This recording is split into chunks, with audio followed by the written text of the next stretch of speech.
Perkenalkan, saya Dikade Ranita Dewi, bisa dipanggil Ranita. Saya merupakan salah satu siswa kelas 10 jurusan DKP dari SMK Negeri 1 Gontor dengan nomor absen 15 pada mata pelajaran Pendidikan Agama Hindu dan Budi Pekerti. Pada kesempatan yang baik ini, saya akan mengajak teman-teman semua untuk mengenal jauh tentang yat. Yatnya. Apa sih itu yatnya? Apa saja jenis-jenis yatnya? Pelaksanaan yatnya tuh? Dan juga tujuan serta makna dari pelaksanaan yatnya tersebut. Tanpa berlama-lama lagi, kita mulai ke bahasanya. Oke, yang pertama, apa sih itu yatnya? Mungkin banyak dari kalian yang berpikir begini, apa sih itu yatnya? Jadi begini, segala yang dikorbankan atau dipersembahkan kepada Tuhan dengan penuh kesadaran, baik itu berupa pikiran, kata-kata, dan perilaku yang tulus demi kesejahteraan alam semesta disebut dengan yatnya. Adapun latar belakang manusia melakukan yatnya yaitu apa? Ya, karena adanya hutang atau renah.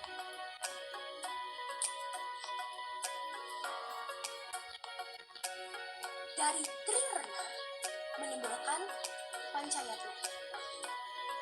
Dari dewa rena menimbulkan dewa yatnya dan butayatnya.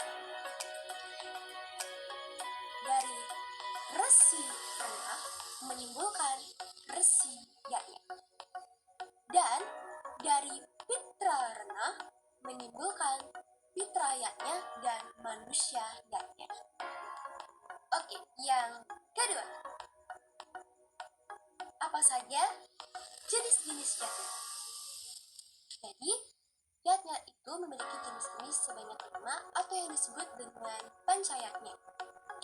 Yang pertama, itu ada dewa yatnya, adalah yatnya yang dipersembahkan kepada Ida Sang Yang Widi atau Tuhan Yang Maha Esa beserta seluruh manifestasinya.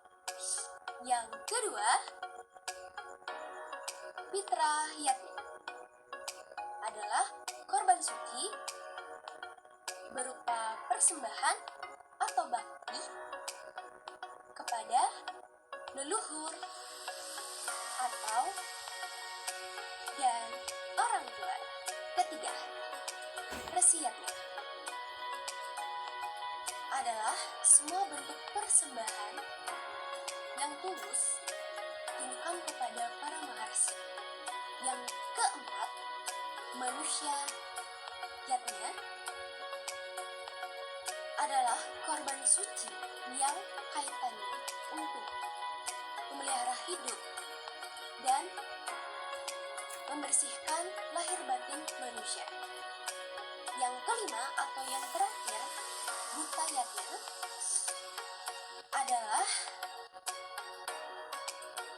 upakara atau upacara yang ditunjukkan untuk buta kala atau makhluk bawah. Oke, yang ketiga, pelaksanaan yatnya. Adapun contoh pelaksanaan pancayatnya, seperti yang pertama itu dewa yatnya, seperti melakukan trisanji setiap hari dan melaksanakan upacara piodalan serta lain-lain. Dan yang kedua itu pitra yatnya, seperti melakukan upacara pengabenan untuk leluhur kita yang telah meninggal dan menghormati orang tua. Dan yang ketiga, resiatnya, kita dapat melakukan dengan cara menghormati guru, memberikan sesari atau punya kepada orang suci, dan lain-lain lagi. Yang keempat, manusia yatnya, kita dapat melakukannya dengan cara melakukan upacara otonan, potong gigi, dan pawiwahan. Upacara pawiwahan. Dan yang kelima, itu butayatnya. Kita dapat melakukan dengan melakukan upacara macaru dan upacara tawur. Sedangkan berdasarkan waktu pelaksanaannya, yatnya dapat dibedakan menjadi dua, yaitu yang pertama nitya yatnya, yaitu yatnya yang dilakukan setiap hari, seperti halnya Sanja, yatnya sese, dan jinana yatnya. Yang kedua, naitmika yatnya, yaitu yatnya yang dilakukan pada hari-hari tertentu atau waktu-waktu tertentu yang sudah dijadwalkan. Berdasarkan perhitungan, yang pertama berdasarkan perhitungan warna. Perpaduan triwara dengan pancawara, contohnya hari Kajeng Kliwon. Dan perpaduan antara pancawara dengan saptawara, contohnya seperti Buddha Wagi.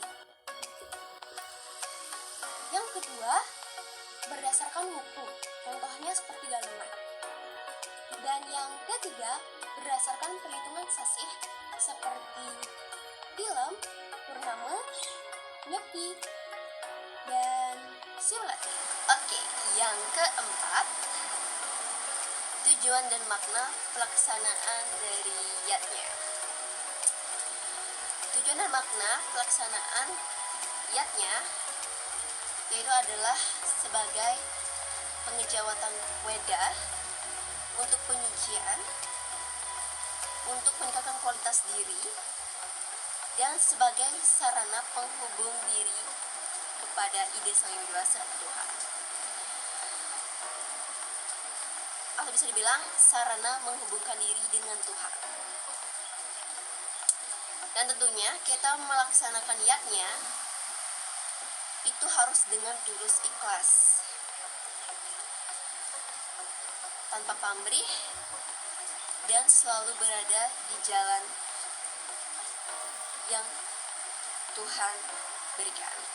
Setelah kita membahas mengenai pengertian, jenis-jenis pelaksanaan yatnya, tujuan dan makna pelaksanaan yatnya tersebut, kita dapat menarik sebuah kesimpulan bahwasanya yatnya merupakan persembahan suci yang dilaksanakan sebagai wujud rasa syukur dan bakti kepada Tuhan Yang Maha Esa. Berbagai jenis yatnya, pelaksanaannya memiliki banyak tujuan. Salah satunya sebagai sarana menghubungkan diri dengan Tuhan. Baik, sekian yang dapat saya sampaikan. Semoga dapat bermanfaat bagi kita semua. Saya tutup dengan para Santi. Om Santi, Santi, Santi Om.